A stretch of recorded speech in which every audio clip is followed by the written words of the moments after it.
Here's what's coming up on today's show. I mentioned the shares have to get journaled or transferred in kind to a non-qualified brokerage account. Everything else in the account, the non-NUA shares, are typically rolled over to an IRA. Bottom line is you have to empty the 401k. Lump sum distribution, everything's got to be out of the account before the end of the year.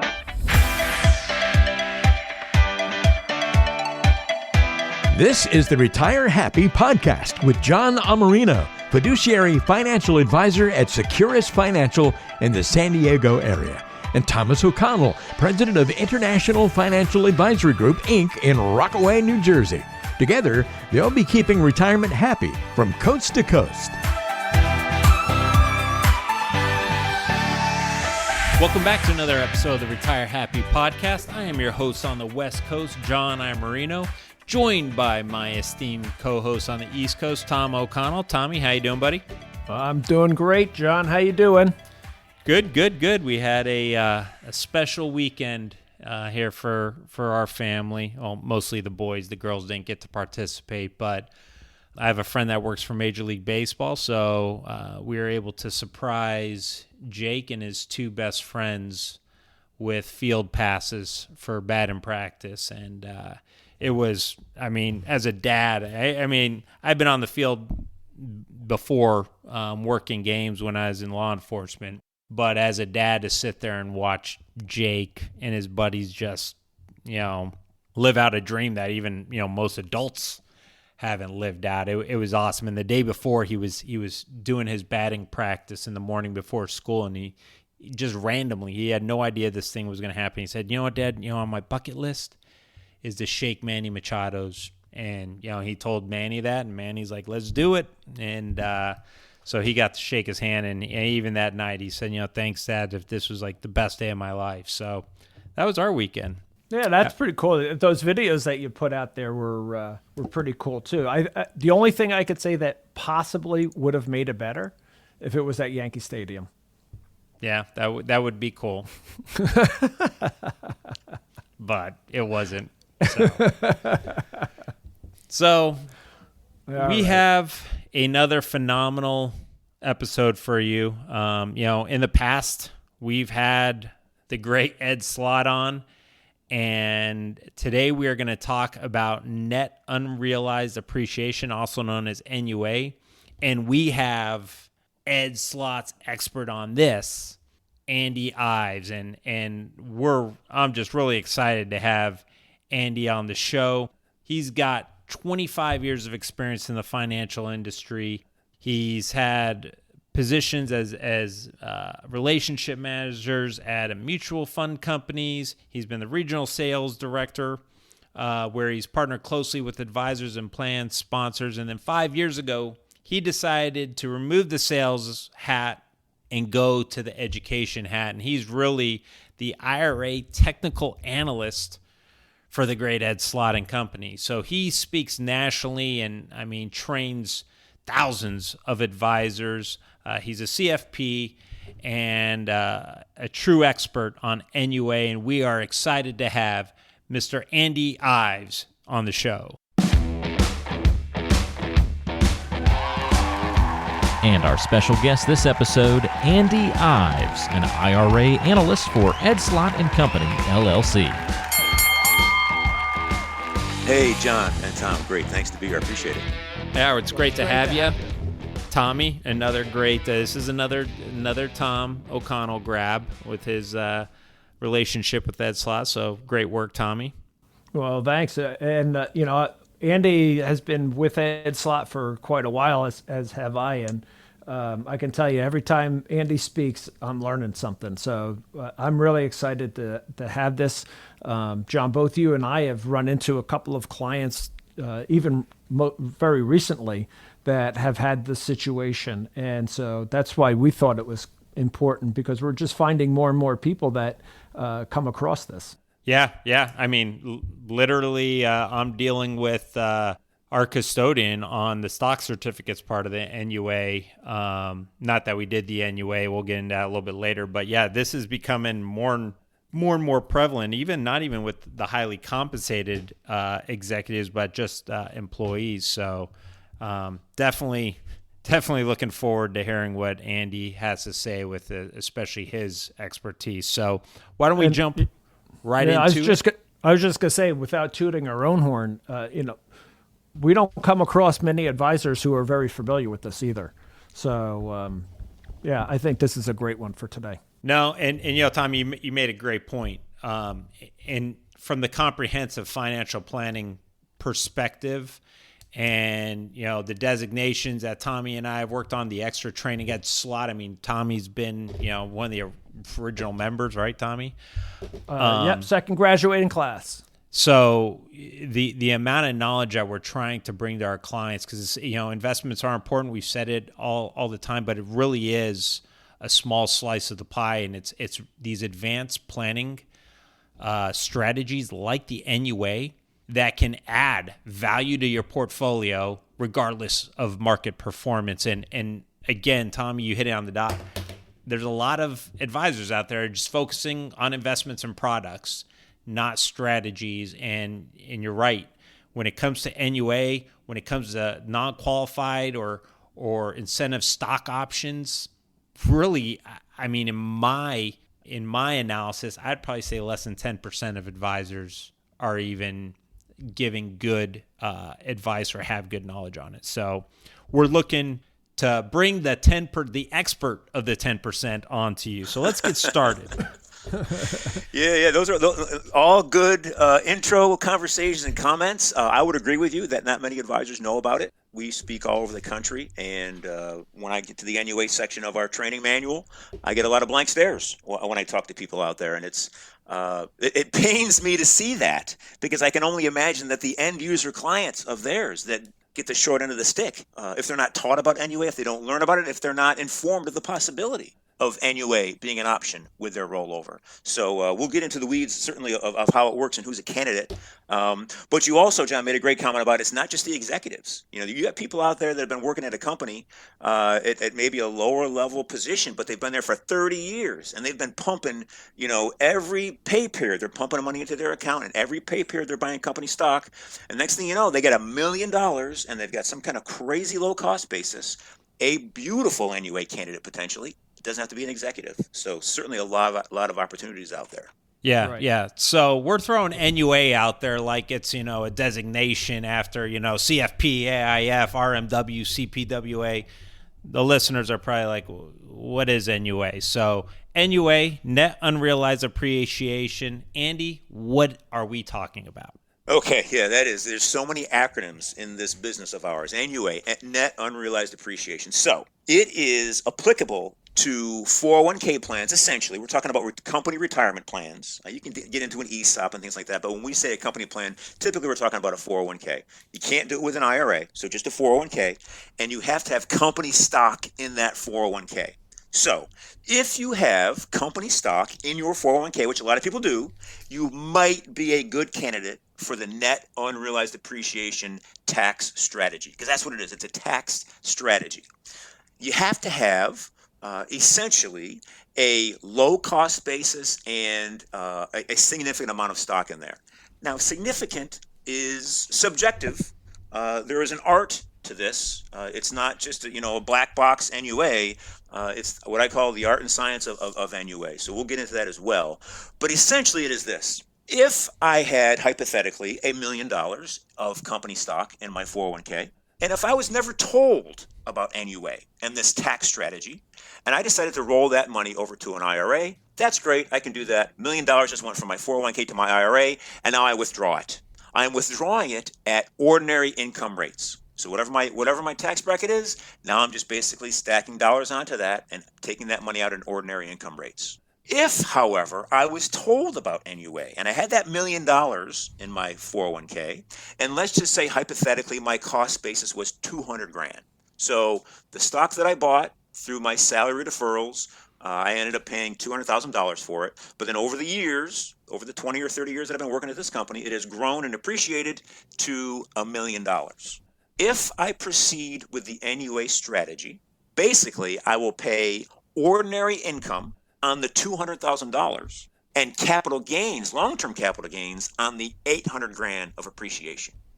So that's what the NUA tax strategy is. It's basically taking what could be $1 million of ordinary income in this example and taking 800 grand and paying long-term capital gains. So it's that spread between the ordinary income bracket that you may be in and the long-term capital gains of essentially 15% for some people. You hit the tax brackets right there. And again, when we're talking about adding performance to your portfolio, regardless of the market, I mean, there's a big difference between ordinary income rates of 24, 28% and 15% long-term capital gain rates. So in your example, that $1 million of ordinary income being shifted, the majority over to long-term capital gains, that is a substantial tax savings.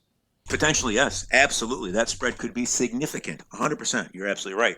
And you could spread that out over time as well, too, right? I mean, you don't have to. If you do this, you go through this process. You don't necessarily have to sell the stock right away. That's right.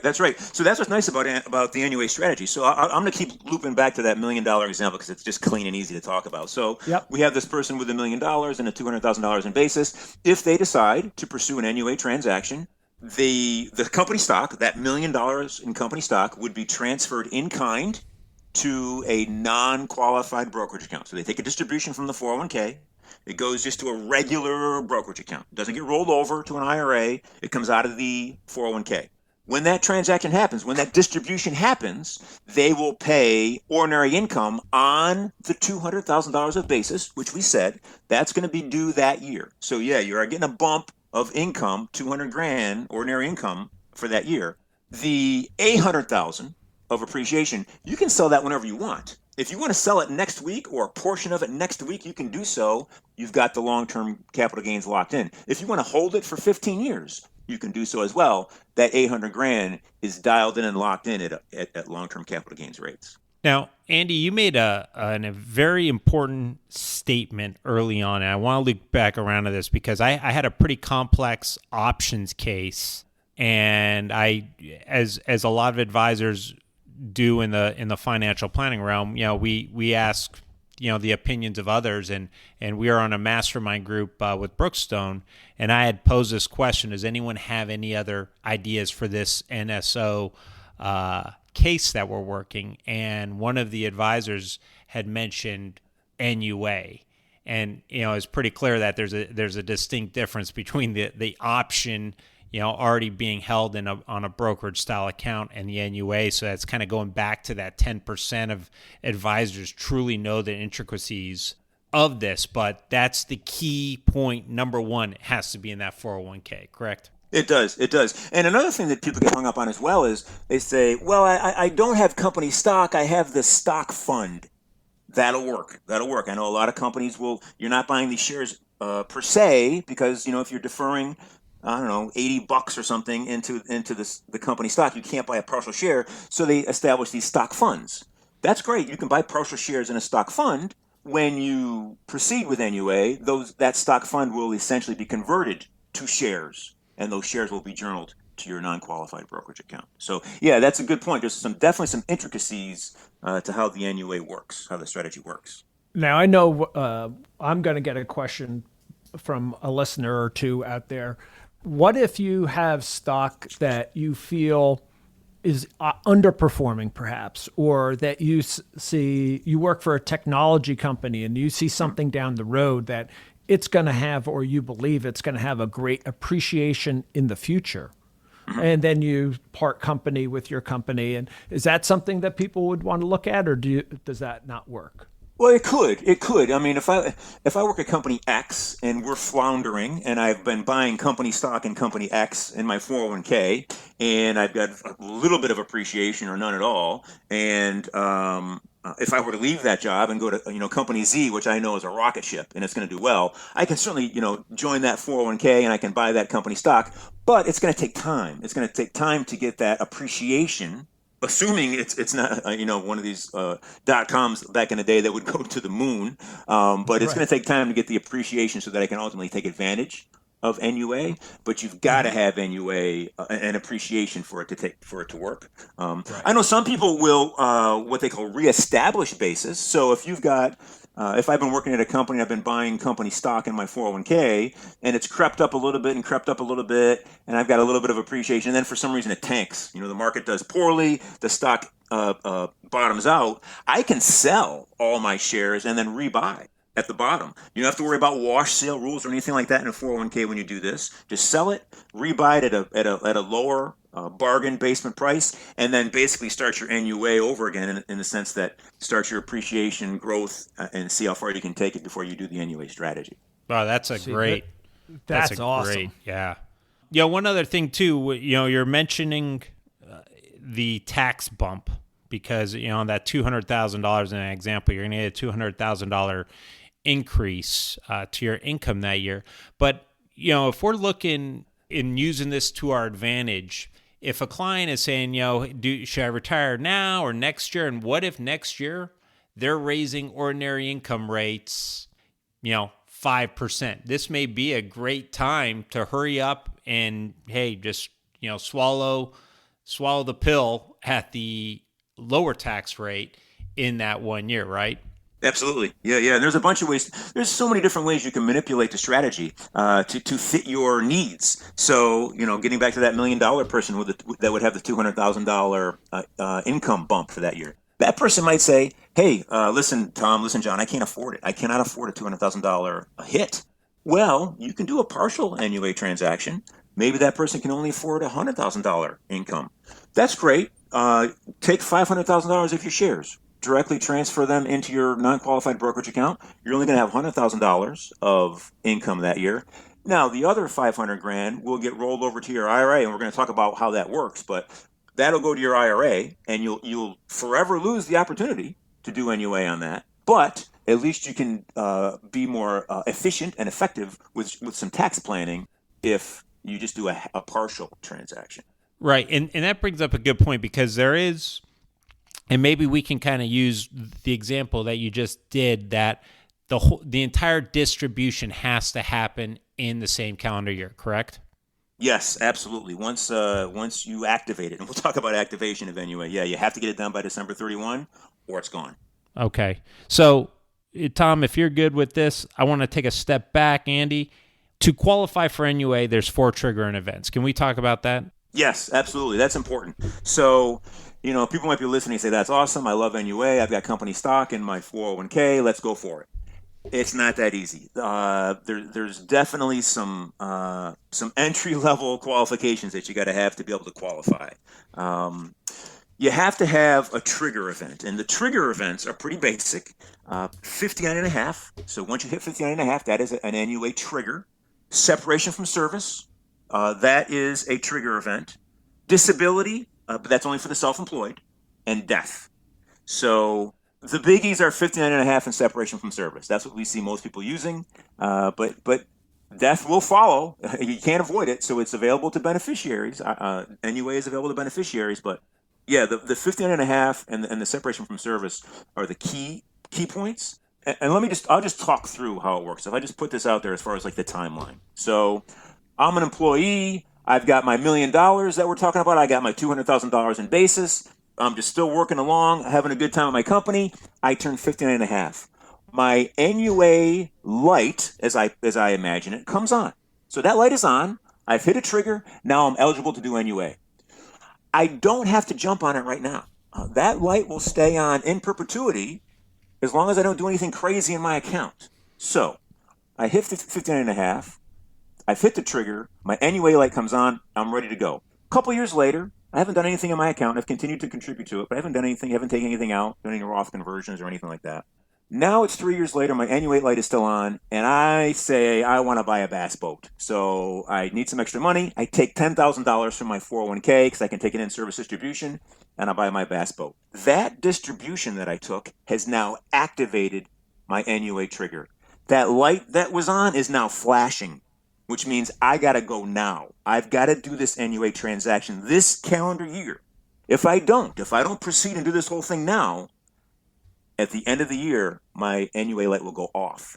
Now, it's not the end of the world if the NUA light goes off. I've simply lost the 59.5 trigger. But a couple years later, I retire. I separate from service. My light's gone back on. So I just got to be aware of that. My light's on. I don't have to act right now. But if I do any transactions, let's see RMDs kick in. I got to go. And John, you had mentioned end of the year. The transaction for NUA is this. I mentioned the shares have to get journaled or transferred in kind to a non-qualified brokerage account. Everything else in the account, the non-NUA shares, are typically rolled over to an IRA. Bottom line is you have to empty the 401k. Lump sum distribution, everything's got to be out of the account before the end of the year. That's the magic action. If you can just do an NUA transaction and move the stock, but if you don't empty the account of everything else, you're going to fail the NUA test. So this isn't something you can have a discussion with Uncle Stan on Christmas Day and expect to get it done. No. We say our philosophy is do not start NUA after Thanksgiving because you're not going to get it done in time probably. So if your light's not flashing, wait till the next year. Yeah, and earlier on, we used to, with Ed, we always used to say, after really October 1st, don't even try, because a lot of the brokerage houses and the HR people had no idea what this was, and it took a while. Sometimes it took 60 to 90 days to get these type of transactions completed. So you got to be very careful about that. Now, Andy, you said something about a distribution coming out to buy your bass boat, but a couple of other events like borrowing from your 401k or doing a Roth conversion, that's also going to set that light flashing, right? Yeah. So just a normal distribution, like we talked about. If you have, like some people have 72T distribution set up on their 401k, you can do that. That'll activate the trigger. RMD, you could separate from service when you're 70. Your NUA light goes on, and you're just hanging out, and all of a sudden RMDs kick in, required minimum distributions, when you're 72, and they pay out to you automatically. Now your light's flashing. That activated it, and you might not even be aware of it. As would an in-plan Roth conversion. Wow. And let me take that one more common example is you get a lot of these people that, they can do an in-service rollover after 59.5. So they've reached the 59.5 mark. They go to, advisor who doesn't know about NUA or a broker, and they're like, oh yeah, just roll that 401k over and we'll get you your 8% return every year. So they roll it over and they just triggered the NUA. Thanks, Dave. Yeah, absolutely, 100%. And not only have they triggered NUA, if they've rolled over the whole thing and they didn't even think about it, if they put those stock shares and they rolled them into the IRA, they just killed NUA, and you can't go back. Absolutely destroyed it. You cannot reset and put the money back in the 401k, and you can't get the NUA strategy once those shares hit the IRA. So no do-overs. Yeah, no. So I'm picturing in my head like a 401k statement. And it's easy to go right to the bottom of the page and put a big, highlighter on the 2.4 million. But it's so much more important to work yourself up the page and not only look at things like after-tax dollars and Roth dollars, but what are the holdings in that account? If I've got 1.5 million in company stock, I, as an advisor, better be asking that question about NUA.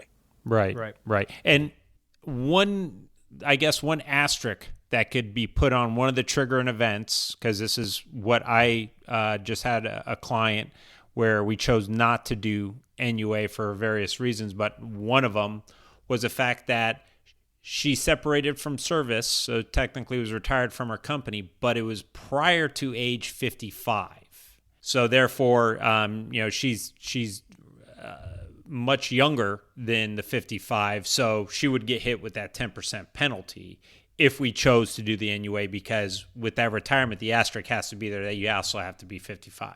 There's a couple of nuances there. So yeah, 55 is the magic age because of the age 55 exception. So if a person retires at age 55 or later, they can have access to their company dollars, so they don't have to worry about the 10% penalty exception. If a person hypothetically retired at age 50 or 45 or what have you, and let's say that person had the $1 million and they had the $200,000 in basis, you'd have to have the NUA discussion to see if it makes sense, because If they did proceed, if this younger person did proceed with an NUA transaction, and they said had all the million come into their non-qualified brokerage account, and they had to pay ordinary income on the $200,000 in basis, the 10% penalty would only be applicable to the basis. So that person would have, in fact, a $20,000 penalty, the 10% penalty. But would that be worth it in compared to the tax savings for NUA?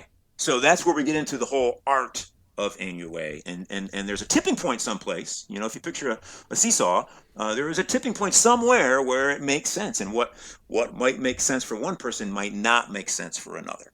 Right. So let me ask you this: let's take the example of the person who has an affinity for the company. He's retired, 75 years old, takes an RMD, right? So now that triggering event is over. Then he passes away. There you go. His spouse can then do an NUA with that 401k, correct? As could his grandkids if they were the beneficiaries. Yeah, absolutely they could. So, using that scenario, that 75-year-old never takes his money out of the 401k. Let's say he separated from service, so was taking RMDs, so he killed his NUA trigger lights for 59.5. He killed his separation from service trigger, but now he dies. That light goes back on again. And it's a glowing light there for the beneficiaries to look at. And if that spouse or the grandchild, whoever is the beneficiary of that account, wants to pursue NUA, and if that NUA transaction makes sense tax-wise, absolutely, it is available to the beneficiaries.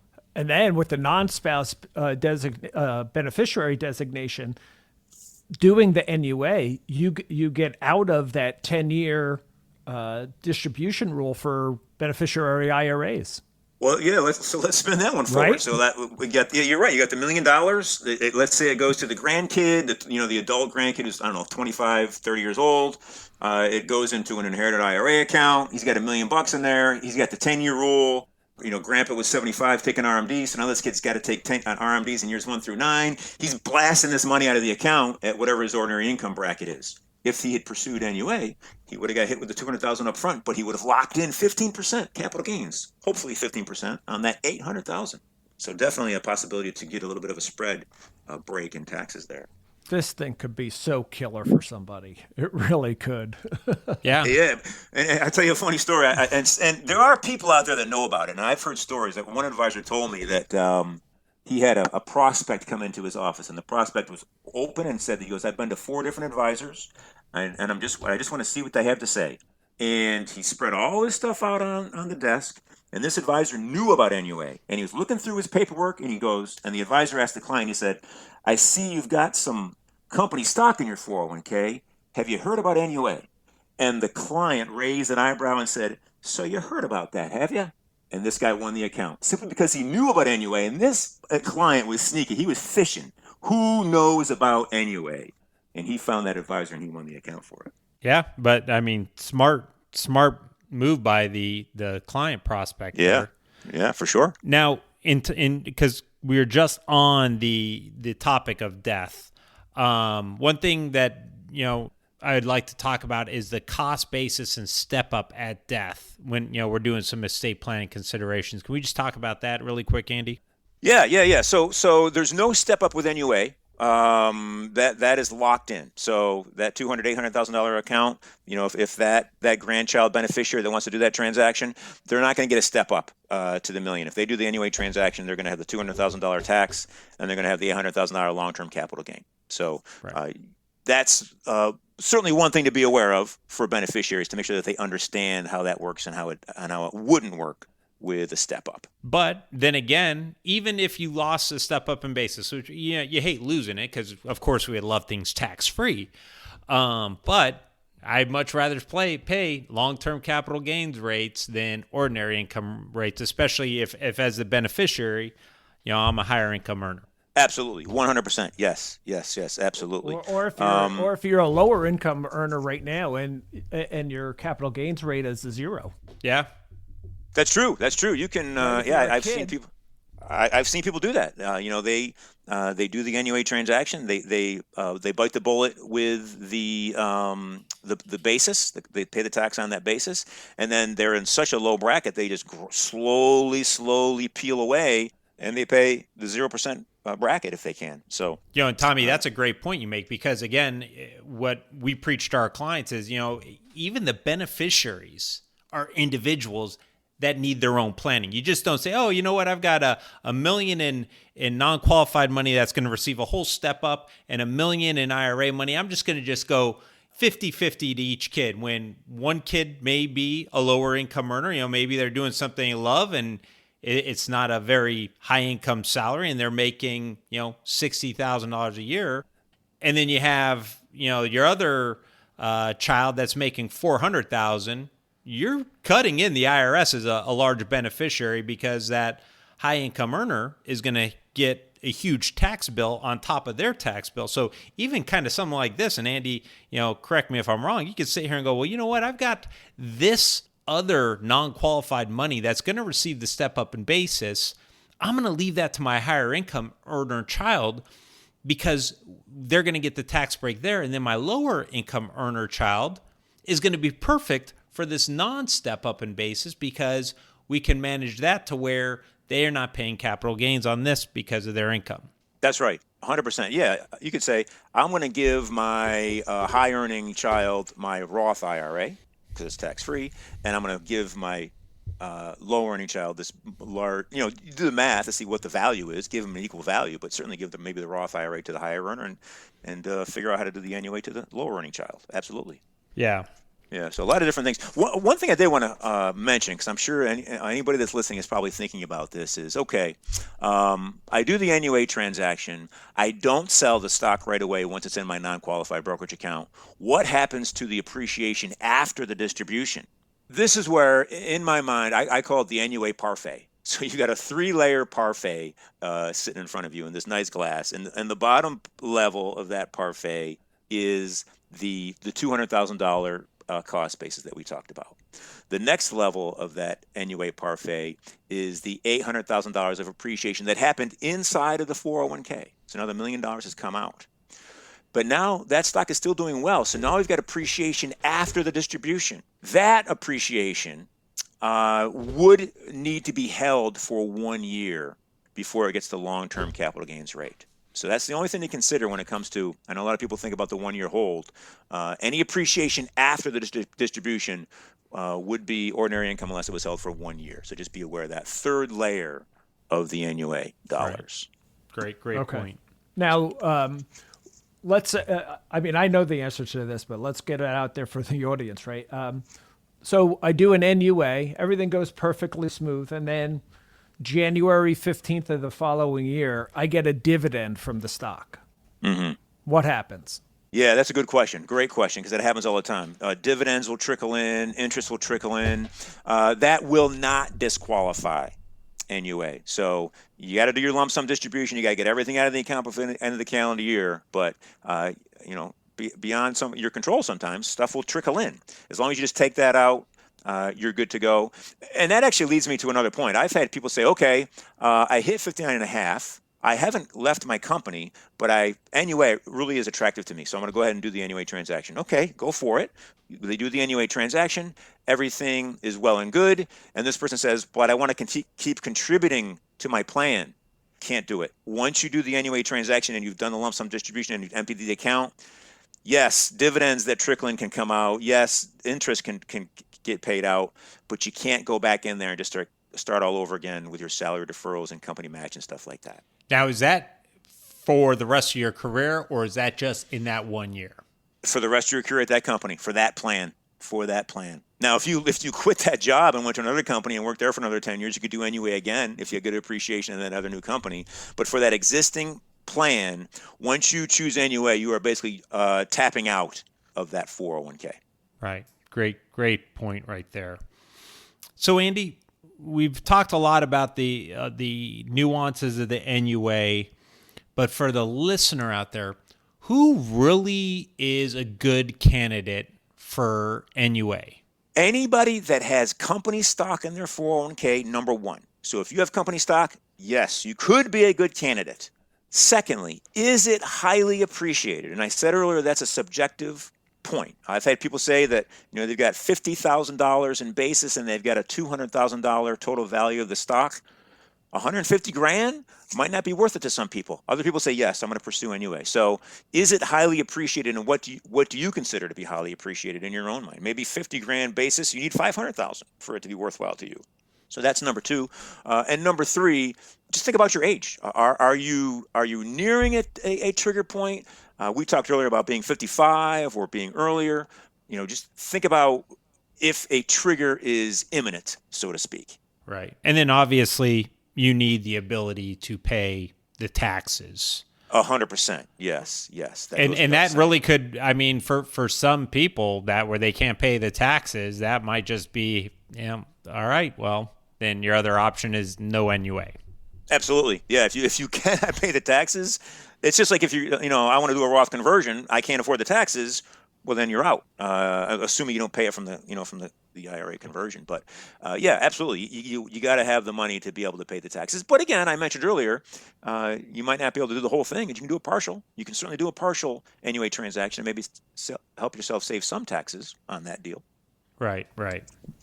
And we're talking long-term tax savings too, not just for today. And we all know 2026 tax rates are going higher, and likelihood is they're going to go higher again. So if you're looking at this for a much longer term, and even if you're looking at this, like we were just saying a little while ago, generational planning, you could be saving literally hundreds of thousands or millions of dollars over a generation or two. Yeah, and in terms of even generational planning, you can gift. You have gifting strategies, you have charitable remainder trusts. We could teach, we could do this podcast for hours, right, Andy? Absolutely. We talk about generational. I think about a person that's working, and their entire history of their work, they might go through generations of businesses. There could be, acquisitions, buyouts. What's nice about NUA is that doesn't ruin NUA. See, people ask that question. Well, I started working at, this company, and they got bought by this company, and the stocks were changed over to this company. You still have a basis, so you can still use NUA. So mergers aren't going to hurt NUA either. So anybody out there that used to work for Bell, and we went through 8,000 iterations of Bell Atlantic, Verizon, so on and so forth. I know I'm exaggerating a little bit here, but yeah, that's the kind of that's an example of what you were just saying. Yep, absolutely. And you got to be careful too as well, because some people say, well, I've heard so many sneaky things. Well, I'm going to do the NUA transaction. I'm going to journal everything into my non-qualified brokerage account, and then I'm going to go ahead and within 60 days, I'm going to roll that stock into my IRA. No deal. That's not going to work. If you put that into the IRA, not going to work. I had one person, somebody call me and say that they separated from service, and they said, how long do they have to be retired for before they can go back to work? And I raised an eyebrow and said, are they trying to fake a trigger? And it was a person that it was a company owner that had a whole bunch of money in his company stock. He was going to quit, create a trigger of separation from service, and then come back to work 6 months later. I said, no way. You cannot run a scam NUA trigger like that. But there's all kinds of stuff going on out there. If you do it straight, and 99% of the people will do it straight, it can absolutely help the right people. Right. And there's some people that just, long to be part of IRS publications. Yep. If that person proceeded, he would definitely be in one of our manuals as he was behind bars telling his story. And Ed would have a ton of jokes at his conference about that. That's right. Exactly. How will they know? And what is that? Go ahead. You can tell it. Ask the guy in the cell next to you. That's an Ed area there. How would they know that I'd fake this transaction? I don't know. Ask the guy in the cell next to you. Now, Andy, I want to go back to one of the triggering events, because you made another key point earlier. When it comes to total and permanent disability, you said that was on self-employed. Yeah, the disability trigger is only for the self-employed person. So you can be an employee. Let's say you sustain, some type of, permanent disability, and you're 50.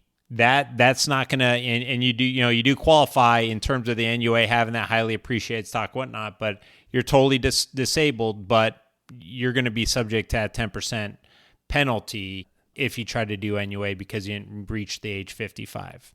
Well, if you're disabled, you would be able to probably use the 10% disability exception as well. So you can definitely layer in some things there. Again, assuming I'm self-employed and I become permanently disabled, I could use NUA, and I could probably also use the NUA, or excuse me, the disability exception. So that would work. I have not seen, in all my time, I've not seen anybody use NUA that was self-employed that became disabled.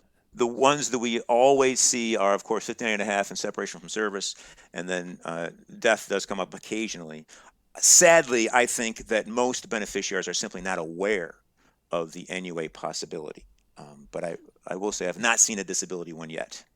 But when you say self-employed, so now you're talking about private company stock and not publicly traded company stock, right? Yeah, that's what I mean. That's probably why there's just so many nuances to that where it just doesn't fit. You're absolutely right, Tom. Yeah. So we've talked about all these nuances, but let's, if we can finish up, if it's okay with you, Tommy, let's talk about everything's going along smoothly. The plan is, we're mid-year, we're retiring, all the triggers are met, and they want to implement the NUA. What are some things that they must do, in the terms of, they have to notify their plan administrator and things like that they really have to go down the list and check the boxes on? Yeah, good question. I always recommend, because people will call me, Andy, I want to do NUA. I got a client. I said, what do we do? I said, call the plan. Call the plan. Tell them what your intent is. They will have their own protocols built in. They might have a form for you to fill out. But yeah, number one, call the plan and let them walk you through their process. Typically, they'll have, like I said, a form. You fill it out, you send it in, and they will go ahead and process the NUA transaction as they normally do. Most plans are aware of NUA. Once in a while, you might find a plan that doesn't know what they are or what that is. Also, talk to your tax advisors and the CPAs out there, because not every tax person knows what NUA is. I've seen problems with that before. But step one, contact the plan, find out what their protocols are. Right, and then expect 2 transactions. Right, there are the 2 separate transactions. That's right. You're going to have the transfer in kind to your brokerage account. You're going to have typically the rollover of everything else to the IRA. So yeah, it's definitely a couple of things, a couple of moving parts here. That's why we talk about not doing it too late in the year. One thing that I've heard a couple of times, and it's super frustrating, is when a plan has not tracked cost basis.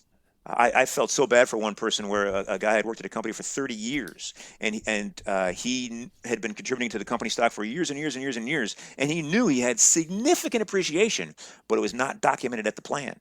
If the plan doesn't have it, if you have it, if you as the participant have that, if you have proof, that'll work. I've had people, typically cost basis is just an average cost basis of all the shares that you bought. If you want to do specific shares with cost basis, you can do that. If you know what shares you bought, if you bought a bunch of shares at a lower price and then the stock went up and you bought more at the higher level, but then went back down and you bought more at the lower level, if you can do specific identification, you can just pick the lower cost shares and leave the other ones to roll over. So that's a possibility as well. But it all comes down to documentation and what proof you have. Hopefully, the plan has tracked your basis. Typically, they're going to do an average basis. But if they don't, if you have the proof, that'll work as well. Okay, so let me play devil's advocate here. You've just been working. You don't know. You knew you had it, and you're doing your part, making the contributions, and then all of a sudden, like we see for a good number of people, that time comes where they're like, I've got to really learn about this stuff because now it's relevant. They don't have any records. And in your example, the company doesn't have any records. The IRS just isn't going to accept that, right? Yeah, you got to have proof. You got to have proof. And some people try to recreate it, like they save their pay stubs so they know what their pay stubs were. They know what they put into the 401k. So they research what was the stock price back then, and they try to back into what their cost basis was. That's a massive effort and responsibility to try to rebuild that. But ultimately, if you don't have it, and if the company merged a couple of times and changed custodians and 401k plans a bunch of times, and that information is gone, then unfortunately, you're just out of luck. Wow. So that's a good thing for listeners. Hey, after you listen to this, call up your plan administrator. Make sure they got the cost basis rolling, right? Absolutely. 100%. Yes. And then in the end, sorry, Tommy, go ahead. No, I had 2 quick questions. One is, Andy, what would you say are the 1 or 2 things that you see most often happen that blow the NUA? And then the second question is, NUA does not apply to the Obama tax, correct? Obamacare tax. I'm not sure about that, as far as the tax. That one I can't. Oh, I'm sorry. Yeah. You're right. I apologize. Yeah, you're right. The 3.8 tax does not apply to NUA. I apologize. I just didn't understand where you're going with that one. But yeah, 100%. 3.8 does not apply to NUA. I talked about the NUA parfait and any appreciation after the distribution. Any future appreciation will be subject to that 3.8 surtax, but the actual appreciation, the NUA, does not. So yeah. And by 3.8, you guys are referring to the net investment tax. That's right. The net investment income tax. That's exactly what we're talking about. And as far as your first question, what do I see that blows up NUA? It's a combination of not knowing about it and doing some sort of transaction, some sort of innocent, innocuous transaction, like a in-plan Roth conversion or a bass boat distribution purchase that ruins NUA. That's it. It is the most basic of things. It's not a huge explosion. It's just a little spark that makes that light flash, the NUA light flash. And then if you don't get it done by the end of the year, it's gone. Yeah. Now, in closing on this, after they implement it, there are a couple things that the client has to be aware that they're going to get, right? Number one, they're going to get a 1099-R for the distribution of the company's stock, right? Yes.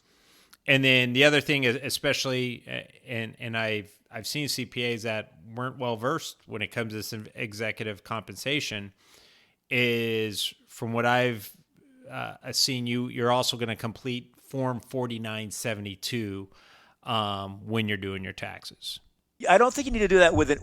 You may need to do that with executive compensation, but not with NUA, because NUA is going to be all reported on that 1099. Everything that you need to know is going to be on the 1099. Now, you're going to have to net a couple of things together. It'll show the distribution, the taxable amount, like in our example was the $200,000. NUA will be on there. So you'll have a couple of different boxes on the 1099, but that's all you will need to file your taxes, because it will be all on that 1099-R form. Right. Okay. Great. Tommy, you got anything for Andy left? No, I think I covered everything from my end. And I mean, folks, again, we haven't even talked about charitable remainder trust, gifting. I mean, there's just so much more that, we could really just make your head explode. If we haven't already. Yeah. So, Andy, phenomenal show. I mean, just another show that just flew right by. Great information, important information, because, and we say this time and time again, investments are important, but it's the planning that can add a ton of value, and taxes matter. So, hey, listen, you save somebody all that money in taxes, that's better than any rate of return. It's an infinite rate of return. Yeah. I mean, and we've had clients where not only do we save them in taxes that are, your transparent taxes, the ordinary income tax, but we've gone back and had clients petition Medicare, and they've saved on that Medicare tax, also known as a premium. And we've added, tens of thousands, if not tens of thousands of dollars just in a few years to clients' portfolios that would have otherwise been lost to the taxman. And there's the only difference between tax loss and market loss is you're not recouping tax loss. That's done and gone forever. All right, folks, that's going to wrap it up for another episode of the Retire Happy podcast. I want to thank Andy for coming on and talking about this complex subject matter and also simplifying it. I mean, you did a great job, Andy. Yeah, for sure. Thanks, guys. I appreciate it. I had a good time. Andy, thanks. Really appreciate you doing this for us. And so, folks, if you have questions on executive compensation, NUA, and you need help, give Tommy or I a call. We'll be more than happy. We have experts like Andy in our corner to help us with the precise planning that needs to be taking place. So with that, another great show. I would love to have Andy on in the future. Andy, if you come back and we can talk about some other intricacies of NUA or anything else with an IRA. All kinds of good stuff out there to talk about, for sure. All right, folks. Well, that's going to wrap it up. Until then, enjoy your what's left of the summer and enjoy that peace of mind in retirement. Take care, folks. It's easy to get in touch with John and Thomas. If you're more on the West Coast, give John a call at 858-935-6210. That's 858-935-6210, or go online to GoSecurus.com. That's GoSecurus.com. If you're more of an East Coaster, then call Thomas, 973-394-0623. That's 973-394-0623, and online at internationalfinancial.com. That's internationalfinancial.com. And you can, of course, always just check the description or the show notes section of today's show for all that contact information. Don't forget to subscribe on your favorite podcasting apps, and we'll see you next time on the Retire Happy Podcast.